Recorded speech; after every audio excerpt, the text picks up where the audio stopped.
L'expérience que j'ai vécue avec le Seigneur, c'est que il m'a enlevé très loin. Quand j'étais nourrice, puis j'étais à la maison avec ma fille, avec mon papa et puis ma nièce. Maintenant, ma maman devait aller vendre. Elle se levait à partir de 4 heures pour partir. Et puis le jour-là, sa belle-mère était là. Mon papa était là. Nous tous on était là. Mais le jour-là, sa belle m'a fait une semaine avec nous. Donc elle devait rentrer. Et elle devait aller avec ma maman de là-bas et puis elles vont se séparer. Donc c'est comme ça. Ma maman s'est levée très tôt le jour-là. Elle s'est levée, on dirait, à 3 heures du matin. Mon papa aussi a prévu les accompagner. Donc moi, j'étais avec ma fille. On était couchés dans la chambre. Et là où on était couchés, là, il n'y avait pas de lumière. C'était des lampes, des groupes que les gens utilisaient chez eux. Donc c'est comme ça, au milieu de la nuit, on dormait. Et il y a quelque chose qui a commencé à marcher sur moi. Ça passait sur moi comme ça. C'était un peu bizarre, glacé d'une manière. Donc quand j'ai senti qu'il y a quelque chose qui montait sur moi avec mes cuisses là, j'ai attrapé. Et ça a glissé. Dans ma main, ça m'a piqué. Et avant que ça, je vais attraper, mais ça m'avait déjà piqué sur la cuisse. Et puis j'ai attrapé. Donc quand j'ai attrapé pour quitter dans ma main, ça m'a piqué sur le doigt et puis c'est parti. Donc, quand ça m'a piqué là, ça m'a fait mal un coup. Comme ça, araignée sauvage. Mais je n'arrivais pas à dormir, j'étais devenue bizarre. Donc j'ai fait sortir les enfants là. À partir de là où j'ai commencé à me sentir bizarre, j'ai commencé à faire sortir les enfants là dehors. Et puis j'ai commencé à fouiller, mais la lampe là ne torchait pas partout. J'ai fouillé partout dans la maison, je n'ai pas vu la chose qui m'avait piqué là.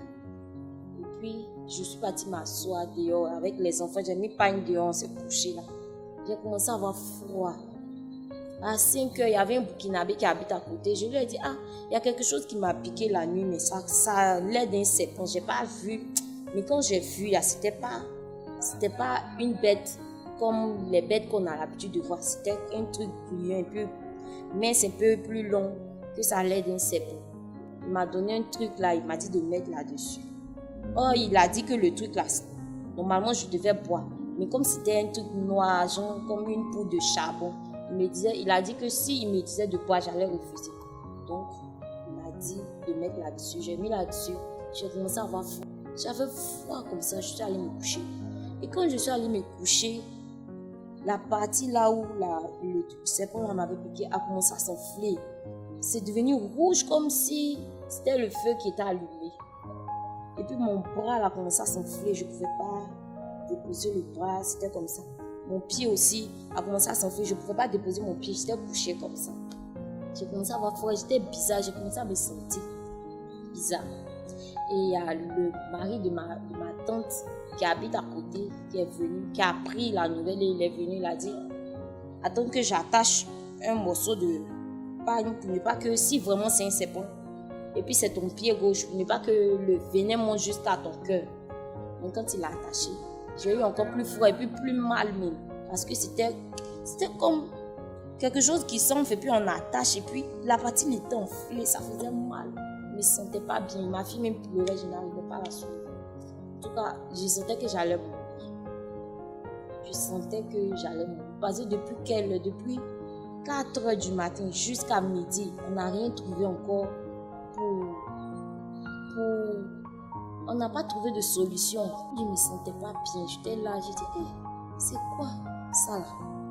Seigneur. Donc j'étais là, je parlais dans mon cœur. Puis, à partir de 15 heures, ma maman est quittée au marché, elle est venue. Quand elle est venue, elle dit, chouette, normalement, j'avais fini de faire les trucs de la maison, puiser l'eau, tout. Mais le jour là, toute la maison était sale, il n'avait pas encore balayé, tout était. Elle a dit, il y a quoi? Et puis ma tante a dit, elle dit, il y a quelque chose qui l'a piqué, mais elle a l'impression que c'est un serpent. Elle a jeté sa cuvette là. Elle dit, hé, serpent va piquer mon enfant. Elle a commencé à se paniquer. C'est ça, ma tante a dit, il faut partir demander s'ils ont leur truc là, qu'on met là-dessus pour tirer le venin. Il y a un vieux burkinabé quelque part là. Elle est partie le voir. Il est venu avec la pierre. Il m'a dit de me coucher, de tendre mon pied. Puis il a pris une lame, une nouvelle lame. Il a déchiré la partie où le serpent m'avait piqué. Et puis il a mis la pierre. Quand il a mis, c'est collé. Il bouge mon pied, ça tombe pas. Il dit non, ça va pas tomber. Il faut laisser. Quand le venin là va finir, là, ça va tomber seul. Effectivement, à 15h, quand on a mis, presque 16h, quand on a mis, c'est resté là jusqu'à 18h, 18h30, 19h, 18h. C'est là, c'est tombé seul, c'est quitté seul, c'est tombé. C'était samedi, c'est tombé le mercredi matin. La pierre là, est tombée le mercredi matin. C'est Dieu. Parce que après que le serpent m'a mordu là, on dirait quand on met quelqu'un